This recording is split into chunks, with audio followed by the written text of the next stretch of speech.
Haber 7। मेल्किसीदक Salem शहर के राजा और सबसे महान परमेश्वर के अगुआ हई। जब अब्राहम कुछ राजा लोग के जीत के लौटल तब मेल्किसीदक ओसे भेंट करिस और ओके आशीर्वाद दिस। और अब्राहम अपन दुश्मन के सब सामान में से ओके 1/10वां हिस्सा दिस। मेल्किसीदक के नाम के मतलब हई भला चलावे वाला। ऊ भी सालेम के राजा हई और ऊ नाम के मतलब शांति देवे वाला राजा हई। ऊ बिना माई बाप के रहा और ओकर परिवार के नाम ना पुकारल हई। ओकर जीवन के शुरू और अंत ना हई और ऊ परमेश्वर के बेटा घत सदा खातिन अगुआ रहेगा। हम लोग के बाप दादा अब्राहम ओके बढ़िया सामान में से 1/10वां हिस्सा दिस। तब ख्याल कर कि मेल्किसीदक कितना बड़का हई। इस्राएल के अगुवन लवी के कुल में के हई और चाहे दूसर कुल के मनई लोग अब्राहम के औलाद भी हई, तब्बो कानून में लिखल हई कि उ सब के चाही आपन कमाई में से लवी लोग के 1/10वां हिस्सा देवे के। बाकी मेल्किसीदक लवी के कुल में के ना रहा, तब्बो उ अब्राहम के 1/10वां हिस्सा लेस हई और ऊ ओके आशीर्वाद देस। और परमेश्वर के वादा अब्राहम खातिन रहा। जे आशीर्वाद देवे हई वो हरदम आशीर्वाद पावे वाला से औरो बड़का हई। एक चीज और हई, लेवी के कुल के अगुआ लोग 1/10वां हिस्सा लेवे हई और उ सब मर जा हई। बाकी मेल्किसीदक अब्राहम के 1/10वां हिस्सा लीस हई और ओकर विषय में लिखल हई कि ऊ जिए हई। लवी अपन भाई लोग से 1/10वां हिस्सा लेवे हई।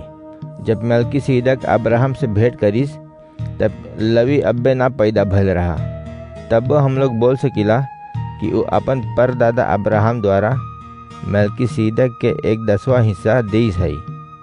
जब हम लोग लेवी के कुल के अगुवन के काम और इस्राएल के कानून द्वारा बच जैती तब परमेश्वर थोरो एक दूसर अगुआ जैसे मेल्किसीदक और ना जैसे आरोन बैठावत।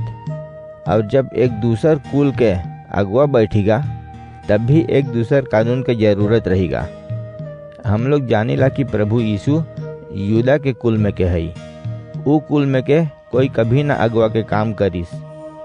मोसेस कानून में यूदा के औलाद के विषय में ना लिखिस है कि ऊ लोग बलिदान जरावे के काम करी।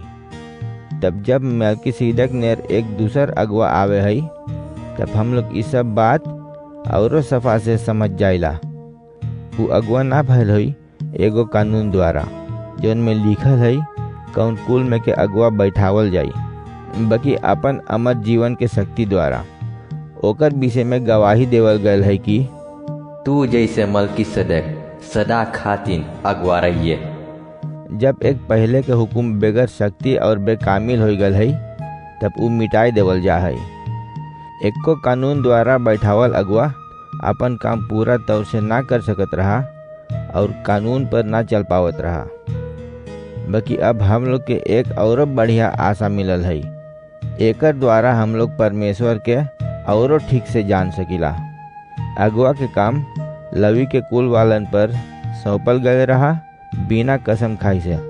बाकी जब यीशु अगुआ भइल तब परमेश्वर उसे बोलिस कि हम कसम खाएला और ना पछतावे कि तू सदा खातिन अगुआ रहिए।